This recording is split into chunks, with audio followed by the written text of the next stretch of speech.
शेतकरी मित्रांनो नमस्कार. बाकाल ॲग्रो पॅटर्न यूट्यूब चॅनलमध्ये मी ज्ञानेश्वर बाकाल तुम्हा सर्व शेतकरी बांधवांचे पुन्हा एकदा अगदी मनापासून स्वागत करतो. शेतकरी मित्रांनो, कपाशीचं पीक शेंड्याला पिवळं पडलं असेल म्हणजे शेंड्याची पानं ही पोपटी सिगमेंटची झाली असेल, खालची पानं हिरवीगार असेल, अशा वेळेस आपण काय उपाययोजना करायला पाहिजे? मागच्या आठवड्यामध्ये मला बऱ्याच शेतकऱ्यांनी हा प्रश्न विचारला आहे की सर शेंड्याची जी काही पानं आहे तर ही पिवळी पडत आहे, मग याच्यावरती PCP कशी काही फवारणी करावी का, मायक्रोन्यूट्रिएंट्स वगैरे घ्यावे का, किंवा जमिनीतून खत व्यवस्थापन करावं का? शेतकरी मित्रांनो, याचीच माहिती या व्हिडिओमध्ये आज आपण जाणून घेण्याचा प्रयत्न करणार आहोत. अतिशय साध्या आणि सोप्या भाषेमध्ये मी तुम्हाला या ठिकाणी समजावून सांगणार आहे की ही जी समस्या कपाशीच्या पिकामध्ये किंवा इतर पिकामध्ये ज्यावेळेस उद्भवते त्यावेळेस तिच्या पाठीमागची कारणं काय आहे आणि त्याच्यावर आपण काय उपाययोजना करायला पाहिजे. तर शेतकरी मित्रांनो, हा व्हिडिओ शेवटपर्यंत पहा आणि तुम्ही पहिल्यांदाच आपल्या बाकाल ॲग्रो पॅटर्न यूट्यूब चॅनलवर आला असेल तर चॅनलला सबस्क्राईब करा आणि नोटिफिकेशन बेल ऑन करा, म्हणजे येणाऱ्या नवीन व्हिडिओचं नोटिफिकेशन तुम्हाला मिळेल. शेतकरी मित्रांनो, ज्यावेळेस कपाशीचा शेंडा पिवळा पडतो म्हणजे शेंड्याची जी काही वरची पानं आहे तर ही पोपटी सिगमेंटची होते, खालची पानं गडद हिरवी असतात. तर हे कशामुळे घडतं, नेमकी याच्या पाठीमागची कारणं काय, तर सर्वप्रथम आपण ते समजून घेऊया. जर ही समस्या उद्भवते त्यावेळेस शेतकरी गोंधळून जातात आणि दुकानदाराकडे जाऊन मग दुकानदाराच्या सल्ल्यानं महागडी जी काही औषधी आहे म्हणजे ज्याच्यामध्ये बायोस्टिम्युलेंट असेल, मायक्रोन्यूट्रिएंट्स, टॉनिक अशी स्प्रे दुकानदार देतो आणि शेतकऱ्यांचा खर्च तिथं वाढला जातो. तर शेतकरी मित्रांनो, जास्त घाई न करता अगोदर याच्या पाठीमागं महत्त्वाची कारणं आणि उपाययोजना काय आहे ते आपण जाणून घेणं गरजेचं आहे. आता कापूस किंवा इतर तुमचं कोणतंही पीक असेल, हे शेंड्याला पिवळं पडणे किंवा त्याच्यामध्ये पिवळेपणा येणे याच्यामागं अनेक प्रकारची कारणं असू शकतात. त्याच्यामध्ये सगळ्यात महत्त्वाचं कारण म्हणजे शेतकरी मित्रांनो, सतत जर पाऊस असेल म्हणजे 8-10 दिवस सारखा पाऊस असेल, जमिनीतून पाण्याचा निचरा व्यवस्थित होत नसेल, तर अशा अवस्थेमध्ये पिकाची जी काही मुळं आहे तर त्या मुळांची नाकं ही दबली जातात. परिणामी ती मुळं जमिनीतील पोषक अन्नद्रव्य जी काय आहे तर ते शोषण करत नाही.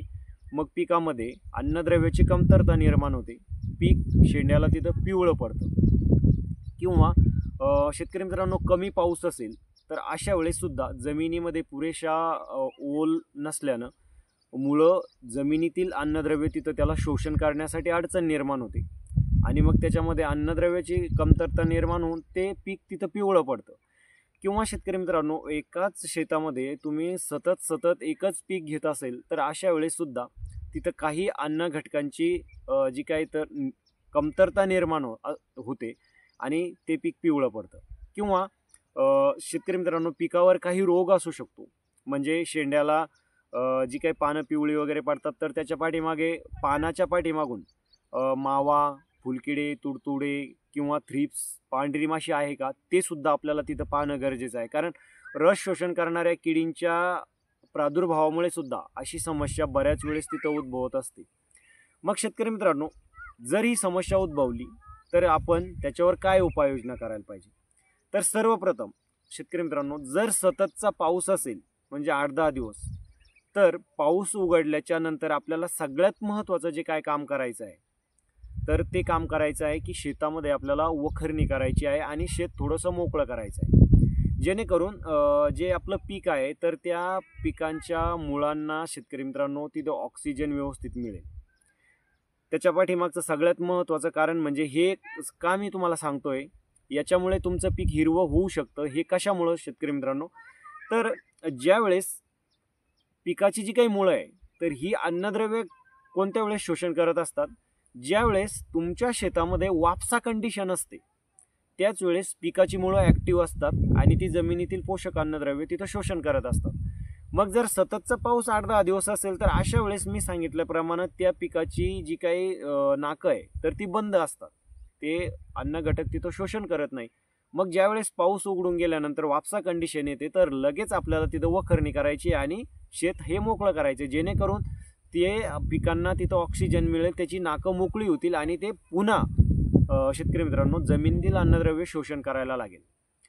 वापसा कंडिशन आले की मुळं ॲटोमॅटिकली ॲक्टिव्ह होतात, अन्नद्रव्य शोषण करायला लागतात आणि पुढच्या 7-8 दिवसामध्ये जो पिकामध्ये पिवळेपणा आलेला आहे तर तो ॲटोमॅटिकली तिथं दूर झाल्याचं तुम्हाला पाहायला मिळेल. त्याच्यासाठी तुम्हाला विशेष फवारण्या वगैरे करण्याचं तिथं गरज नाही.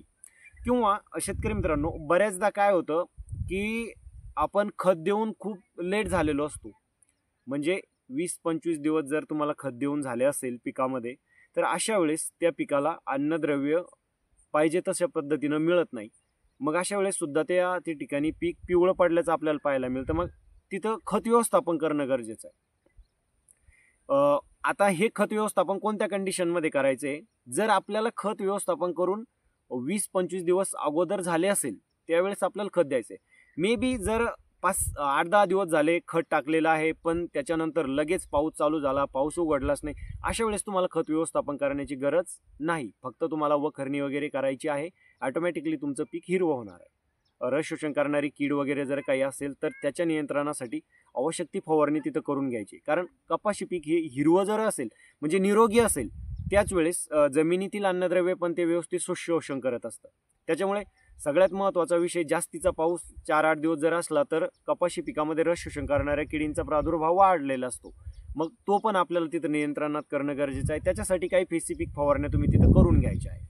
आणि खत व्यवस्थापन हे तिथं करून घ्यायचे. मग खत व्यवस्थापनामध्ये तुम्ही 10-26-26, 12-32-16, 9-24-24 किंवा 8-21-21 जे काही खतं देणार आहे, तर अशा वेळेस तुम्हाला त्या खतासोबत शेतकरी मित्रांनो 20 ते 25 किलो नत्राचा वापर करायचा आहे. म्हणजे युरियाचा तिथं तुम्हाला वापर करायचा आहे. जेणेकरून पिकामध्ये जी काही नत्राची कमतरता निर्माण झाली असेल आणि त्याअभावी जर तुमचं पीक हे पिवळं पडलं असेल तर ते तिथं दूर होईल. किंवा शेतकरी मित्रांनो, अशा वेळेस तुम्ही बायोस्टिम्युलेंट, टॉनिक वगैरेच्या फवारण्या न करता शेतकरी मित्रांनो, साधं तुम्ही 2 महिन्याच्या वरती तुमचं पीक असेल तर 13-40-13 या विद्राव्य खताची जर तुम्ही फवारणी केली तर त्यामुळे सुद्धा तुमच्या कपाशी पिकामधील जो काही पिवळेपणा आहे तर तो तिथं पैकी कमी होण्यास तिथं मदत होते शेतकरी मित्रांनो. अशा वेळेस तुम्हाला खूप महागडे टॉनिक वगैरे किंवा दुकानदार जर सांगत असेल तुम्हाला हे औषध घ्या, ते औषध घ्या, त्याच्यामुळे हे होईल ते होईल, खूप जास्त खर्च करण्याच्या भानगडीत पडू नका. ॲक्च्युली तुमच्या पिकाला त्याची गरज ही नसते शेतकरी मित्रांनो. जी मूळ कारणं मी तुम्हाला सांगितली आहे की सततचा पाऊस असेल त्यावेळेस पिकामध्ये काय बदल घडत असतात हे मी तुम्हाला सांगितलं आहे. त्या पद्धतीनं तुम्हाला नियोजन करायचं आहे. किंवा खत व्यवस्थापन करून लेट झाले असेल तर त्यावेळेस खतामध्ये काय काय करायचं आहे ते मी तुम्हाला सांगितलं आहे. बाकी खूप जास्त तुम्हाला याच्यामध्ये नियोजन करण्याची काही गरज नाही शेतकरी मित्रांनो. फक्त रस शोषण करणारी कीड वगैरे जर असेल, पानाच्या पाठीमागून आपल्याला बघायचं आहे की थ्रिप्स वगैरे जर असेल, थ्रिप्सनं लालसर वगैरे पानं पिवळी म्हणजे लालसर पडली असेल, जास्त थ्रिप्स असेल तर पानं खालच्या बाजूनं लालसर होतात. तर त्याच्या नियंत्रणासाठी किंवा पांढरी माशी वगैरे असेल तर त्याच्या नियंत्रणासाठी तुम्हाला काही निवडक फवारण्या तिथं करून घ्यायच्या आहे. किंवा शेतकरी मित्रांनो, तुम्ही अशा वेळेस चिलेटेड झिंक आणि चिलेटेड मॅग्नेशियम सल्फेट याची सुद्धा फवारणी करू शकता. 20-20 ग्रॅम प्रति 20 लिटरच्या पंपाला जर घेऊन तुम्ही फवारणी केली तर त्याचासुद्धा कपाशी पिकातील पिवळेपणा घालवण्यासाठी तिथे एकदम चांगला फायदा होतो शेतकरी मित्रांनो. हा व्हिडिओ तुम्हाला आवडला असेल तर लाईक करा आणि जास्तीत जास्त शेअर करा.